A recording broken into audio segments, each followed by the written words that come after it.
Les amis, dans cette leçon, j'ai décidé de revenir sur un sujet épineux, pour certains en tout cas, les anglicismes. On peut dire ce qu'on veut, les mots anglais sont très souvent utilisés au quotidien, en français parlé, en français courant. N'en déplaise à certains, le sujet va forcément générer des réactions, je le sais par avance, mais c'est pas grave, c'est comme ça. Ceux qui me suivent depuis le début le savent, moi mon rôle c'est uniquement de vous transmettre ce qui se dit autour de moi. Je suis un Français natif, j'habite en France, mon rôle, le pourquoi de cette chaîne YouTube, c'est de vous transmettre au travers de vidéos ce que j'entends et mes connaissances de la langue française. Eh bien, n'en déplaise à certains, les anglicismes, eh bien ça existe et à mon avis ce n'est pas prêt de s'arrêter. On utilise très souvent des mots anglais tous les jours en parlant, sans même s'en rendre compte des fois. Eh bien l'objectif de cette vidéo c'est principalement pour mes amis anglophones avec qui je discute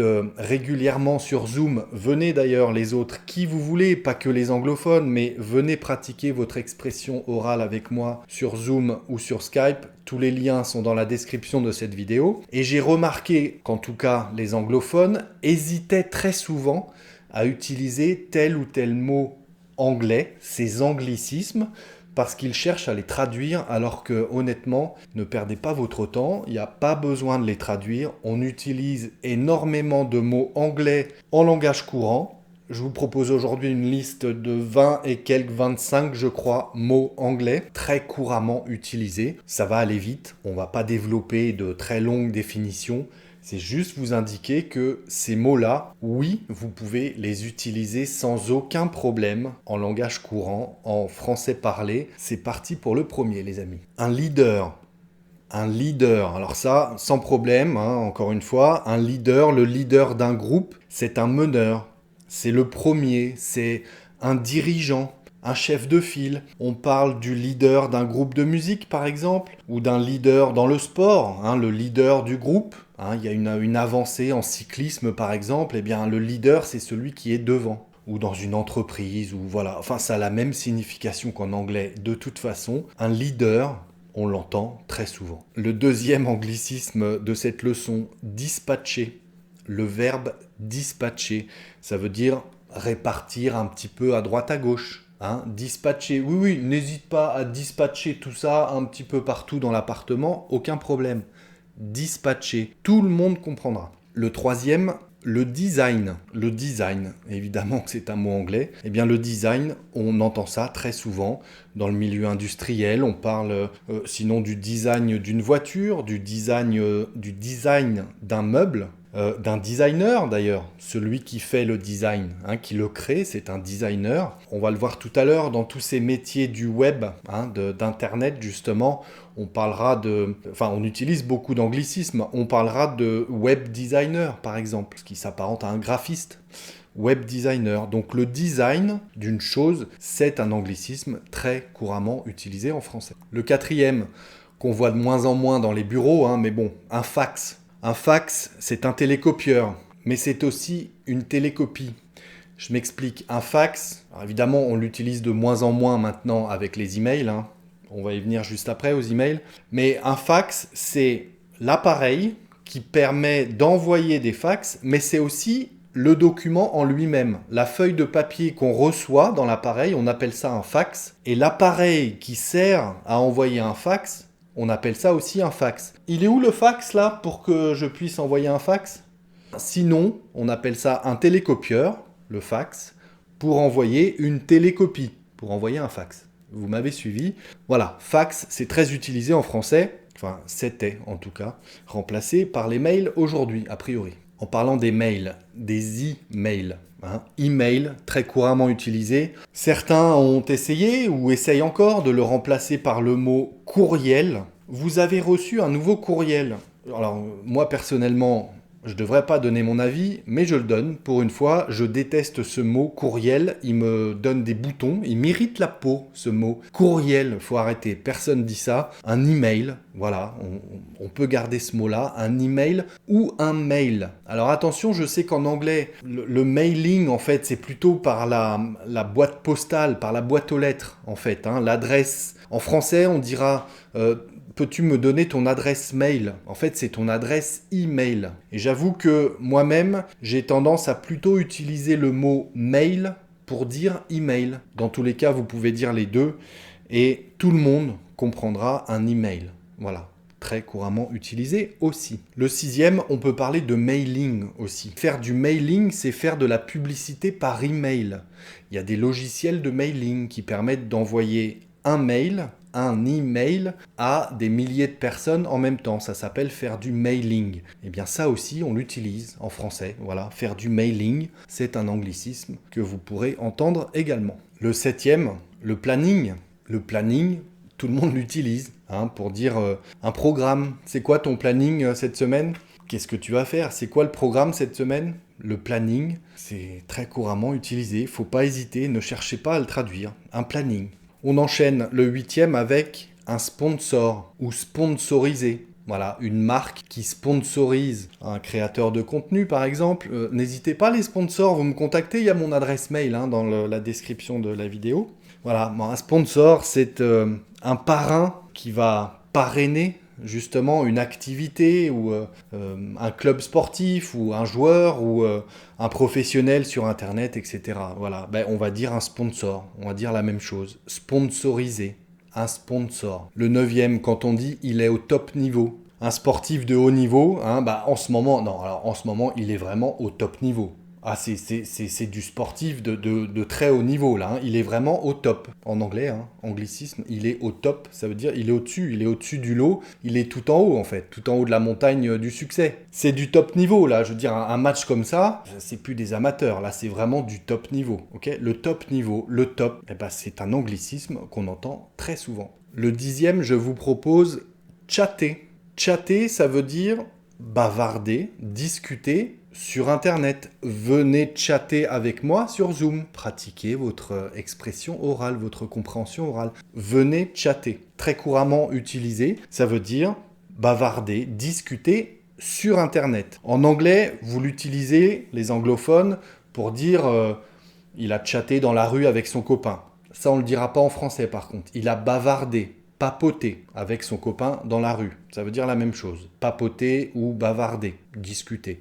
Chatter, cet anglicisme, on l'utilise uniquement pour Internet. Le fait de discuter sur Internet. Sur Zoom, avec moi, on va chatter, par exemple. Ça veut dire de manière tout à fait décontractée. On va boire un verre, boire un café, on va discuter, on va chatter ensemble. Je vous attends, les amis, ok? Le 11e, un crash. On parle souvent d'un crash aérien, un avion qui s'écrase, un accident aérien. On va appeler ça un crash aérien. Ou se crasher.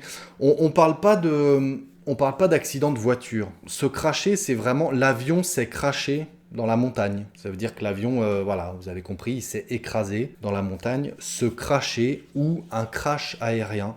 Anglicisme très couramment utilisé, en tout cas dans le milieu aérien. Le 12e, l'efficience. Ça, il n'y a pas meilleur anglicisme que ça. L'efficience, en français, ça veut dire l'efficacité. Son efficience est remarquable. Voilà, l'efficience, on l'utilise très souvent, un peu plus que l'efficacité aujourd'hui. C'est surprenant, mais c'est comme ça. Le 13e, un jerrycan. J'avoue, j'ai découvert que c'était un anglicisme. Je l'utilise depuis que je suis né, ce mot. Un jerrycan d'essence, c'est un bidon d'essence. Vous êtes en panne d'essence au bord de la route. Il vous faut un jerrycan, un bidon d'essence pour pouvoir aller à la pompe, mettre quelques litres et verser dans le réservoir de la voiture. Un jerrycan, c'est un bidon, un petit réservoir en fait, un bidon pour pouvoir mettre en général de l'essence. Un jerrycan, écoutez, je savais même pas que c'était un anglicisme, tellement on l'utilise, tellement je l'utilise depuis toujours. Un jerrycan. Le 14e, encore une fois, le milieu des médias, le milieu de la télévision emploie énormément d'anglicismes.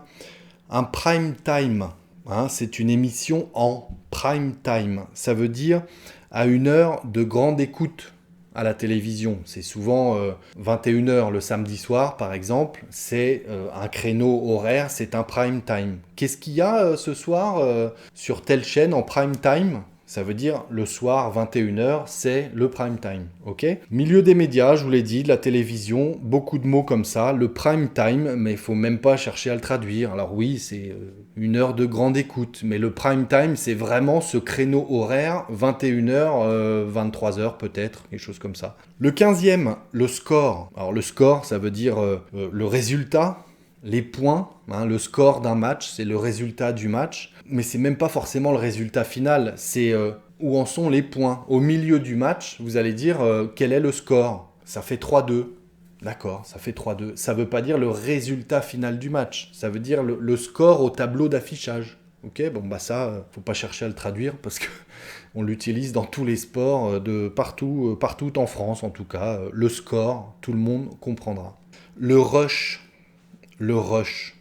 Le rush, c'est une heure d'affluence. C'est le moment où il y a beaucoup d'affluence. Si vous allez par exemple, allez j'en saute un, dans un fast-food très connu, à midi, le lundi midi par exemple, ou encore pire, le mercredi midi, la journée des enfants, ou le samedi midi quand les gens sont en week-end, en général. Eh bien, dans ce fast-food, encore un anglicisme qui était sur ma liste, fast-food, tout le monde comprend, donc ne cherchez pas restaurant rapide ou restauration rapide. Si quelqu'un m'arrête dans la rue pour me demander bonjour, où est-ce que je peux trouver un restaurant de restauration rapide? C'est très très très bizarre d'entendre ça. Où est-ce que je peux trouver un fast-food?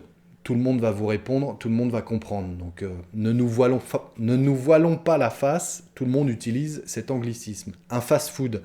Eh bien si vous y allez à midi, ce sera le rush. Ça veut dire que ce sera une heure d'affluence, il y aura plein de monde et vous allez certainement devoir attendre, faire la queue, parce que ce sera le rush. Eh bien ce mot-là, le rush, il est très utilisé aussi en français courant, les amis. Le 17e que j'ai sélectionné pour vous, self-service, ça veut dire libre service. C'est du self-service ici, c'est en libre service. Ça veut dire que vous vous servez. Je ne vais pas vous traduire, tout le monde comprend. Si vous allez à la station essence pour faire le plein, c'est généralement du self-service. Vous vous servez tout seul. Si vous allez dans un restaurant avec un buffet par exemple, et que vous devez vous lever avec votre assiette pour aller chercher l'entrée, et puis hop, vous mangez votre entrée, ensuite vous vous relevez pour aller chercher le plat. Il y a souvent ça dans les hôtels all-inclusive. Magnifique anglicisme en plus. Il n'était même pas sur ma liste. Les hôtels all-inclusive, voilà, tout le monde comprend. On l'utilise en français aussi. Eh bien, il y a très souvent des restaurants en buffet self-service comme ça, dans les hôtels all-inclusive. Si peut-être vous avez voyagé en low cost pour aller dans cet hôtel all-inclusive. Le low cost, je ne l'ai même pas dans la liste non plus, mais c'est vols à pas cher. Le low cost, c'est les vols à vraiment pas cher dans des destinations souvent européennes au départ de la France. Très souvent utilisé aussi, ne cherchez pas à traduire. Je cherche un vol pas cher, c'est presque ambigu de dire ça. Alors que si vous dites un vol low cost, on sait de quelle compagnie aérienne vous parlez en fait. On sait presque où vous voulez aller parce qu'on connaît, ce sont en général les capitales européennes. Voilà, c'était les bonus. Nous en sommes au 18e. 18e, un sniper. Un sniper, c'est un tireur isolé qui va souvent se cacher sur les toits pour faire de la surveillance, etc. et qui est capable de tirer de très loin. Il va se cacher, un sniper, enfin voilà, tout le monde connaît la définition. C'est un très bon film d'ailleurs, avec quel acteur, je ne sais plus, très connu, qui parle très bien français, il me semble d'ailleurs, mais Sniper, je recommande ce film. Qu'est-ce que j'ai d'autre? Le 19e, un test, ça paraît presque évident en fait, un examen, une épreuve, on va dire un test. Mes tests de français, le DELF, le DALF, etc., on peut parler de tests. Pas forcément besoin de le traduire. Si besoin, vous pouvez dire un examen ou une épreuve. Mais voilà, un test, si, on peut deviner que c'est un anglicisme, mais c'est tellement devenu du langage courant que voilà. Tout le monde comprendra, ne cherchez pas. Le 20e, en kit, quelque chose qui est en kit. Une chaîne, par exemple, de mobilier, de meubles suédois. Vous savez qu'il y a partout dans le monde ces magasins bleus et c'est écrit en jaune dessus. Vous voyez ce que je veux dire? Eh bien, on parle de meubles en kit. Ce sont des meubles à monter soi-même. Ok? Eh bien, on dira des meubles en kit. Tout le monde comprendra. que ce sont des meubles à monter soi-même. Ça ne marche pas que pour les meubles, mais tout ce qui est en kit, c'est que c'est démonté. Hein, vous ouvrez le paquet, tout est démonté, il faut le monter soi-même. Eh bien, le mot kit est également très utilisé en français. Je vous propose ensuite le duty free. Alors, je le dis à la française, hein, excusez-moi, mais si vous le dites comme ça, tout le monde comprendra. Le duty free, c'est la boutique hors taxe qu'on trouve dans les aéroports, où voilà, vous ne payez pas les taxes, etc., parce que c'est une zone internationale, ou enfin voilà, bref. Le duty free, eh bien, tout le monde comprendra. Ne cherchez pas à le traduire, mais vraiment pas. Excusez-moi, où est la boutique hors taxe ? C'est presque ridicule de parler comme ça. Vous dites, excusez-moi, où est le duty free ? Je cherche le duty free. Tout le monde comprendra. Prononcez-le bien à la française, hein, n'hésitez pas. Duty free, aussi simple que ça. Duty free, très couramment utilisé par tout le monde. Le suivant, j'ai un break. Un break, c'est une pause. Oh, viens, on va faire un break, là, j'en peux plus. On va faire une pause, un break, une coupure, ok ?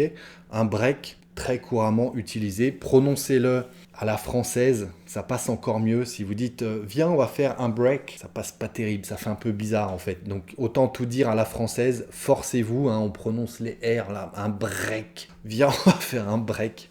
Je le dis très souvent, hein, un break pour faire une pause. Voilà, faut que je fasse un break parce que ça peut aussi vouloir dire faut que je parte en week-end, faut que je parte en vacances, faut que je fasse une coupure et que je me repose. Hein, j'ai vraiment besoin de faire un break là. Et on l'entend très très très souvent. Ensuite, on a le caddie. Alors caddie, c'est une marque de chariots, hein, les chariots métalliques là, dans les supermarchés. On appelle ça un caddie. Vous pouvez dire chariot, mais tout le monde appelle ça un caddie. Alors moi, je savais que c'était une marque, caddie, une marque de chariot là, pour les supermarchés. Je ne savais pas que c'était un anglicisme. Alors écoutez, si vous l'utilisez dans les pays anglophones, que c'est une marque connue là-bas peut-être, je ne sais pas, dites-le moi en commentaire, je n'ai pas l'information. Mais en tout cas, un caddie, tout le monde comprendra dans les supermarchés. Excusez-moi, où sont les caddies ? Si vous dites un chariot, ça va aussi, mais c'est un petit peu bizarre, hein, parce que personne l'utilise. Donc on dira un caddie. Les deux derniers pour aujourd'hui, les amis. Quand on parle d'un livre à succès, qui a réalisé beaucoup de ventes et qui rencontre le succès, on parle d'un best-seller. À la française encore, hein, on le prononce à la française. Un best-seller, c'est un livre qui vraiment rencontre ou qui a rencontré du succès, qui s'est très bien vendu. Un best-seller, encore une fois, les médias, la télévision, Internet et même la littérature, vous voyez, eh bien on utilise beaucoup d'anglicismes. Un best-seller, c'est un livre qui a rencontré le succès. Ne le traduisez pas, tout le monde comprendra également. Et je vous propose en dernier un très connu, l'airbag.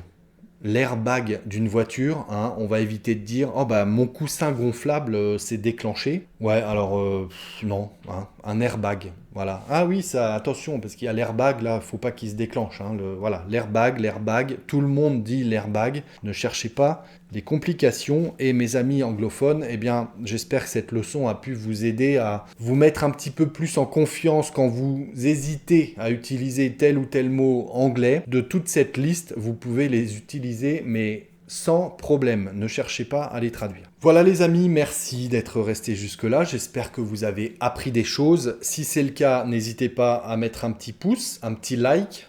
Anglicisme encore une fois, mais on est dans le milieu des médias, d'Internet, donc on a le droit. On va dire ça. Tous les liens sont en description, je vous l'ai dit tout à l'heure, pour venir chatter avec moi, pour vous inscrire éventuellement comme membre de ma chaîne pour recevoir les transcriptions de toutes les prochaines leçons, pour vous inscrire éventuellement sur ma page Patreon pour que je vous envoie une carte postale ou des livres chaque mois. Et il y a aussi le lien PayPal pour ceux qui veulent contribuer au développement du projet Le Français by Alex pour que je vous consacre encore plus de temps. C'est gentil à vous, merci encore une fois. Travaillez bien les amis, restez concentrés, prenez soin de vous et à très bientôt sur Le Français by Alex.